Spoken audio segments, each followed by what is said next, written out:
Hello again, this is your friendly neighborhood host, JT Wheatley, back for another episode of the History of Comics podcast with another edition of the classics, this time on the classic Lone Wolf and Cub by Kazuo Koike and Kojika Kojima, which tells the story of the samurai Agami Ito, who travels the countryside of Japan with his 3-year-old son Digoro, taking up various jobs along the way while also seeking their larger plan of revenge against the Yagu clan and how they wronged them.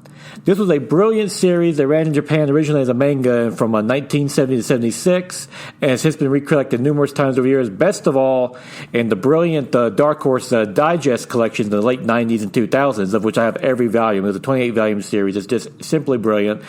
And it has great standalone series, but also this great epic storyline as Agami Ito's fight against the Yagu clan takes epic proportions and actually ends up involving the Emperor of Japan himself. And just brilliant battle, the stories in general, just brilliant across the board. And it's so brilliant that Frank Miller, for the Dark Horse reprints, did the covers for many of them. He loved this series so much. And this is a series that has inspired work to this day. A notable one is The Road to Perdition by Max Allan Collins, the 1930s gangster comic in which a hitman and his son travel seeking revenge against those who wronged them. And most recently, The Mandalorian on Disney Plus, which has the titular Mandalorian Mando traveling the galaxy with his now adopted 3-year-old son, Baby Yoda. I know that's not his actual name, but that's what we call him, the child is stupid. He's Baby Yoda. And he's the best thing ever. And you'll lose on that. So deal with it.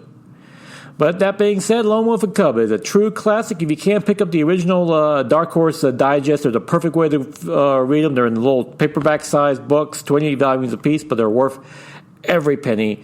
Great read in general. This is a true classic, one of the great standards of manga. This is one of the best samurai stories ever told.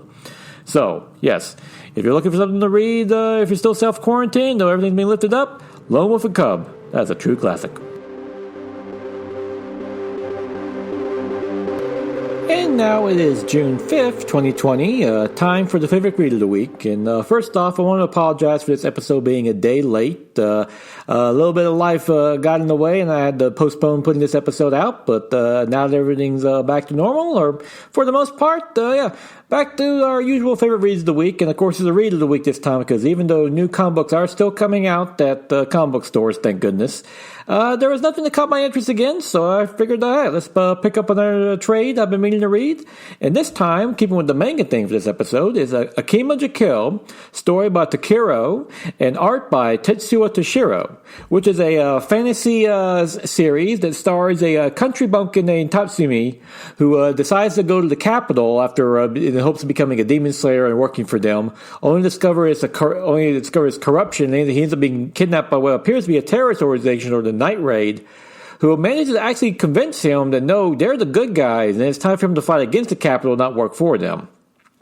I originally found out about this series because I watched the anime on Hulu, and I really enjoyed it. It's a very violent, fun series, but actually plays with a lot of strong themes about government corruption and death and so forth. And the manga is just as well, a lot of fun. And also, it does take some more chibi spins. At one point, the character jokes that she has the power to throw you into another manga, and it can even show some other mangas that you instantly recognize if you're familiar with the genre.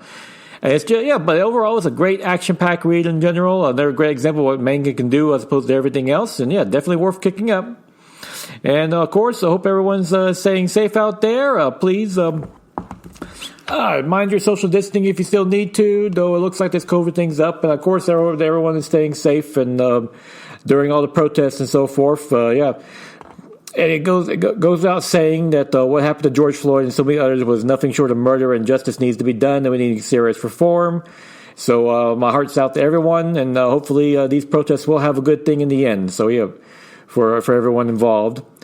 And with that being said, do try to stay safe. Be careful out there, and if you can, go out and enjoy yourself a good comic book. Because despite all the serious in the world, everyone needs a little fun in life.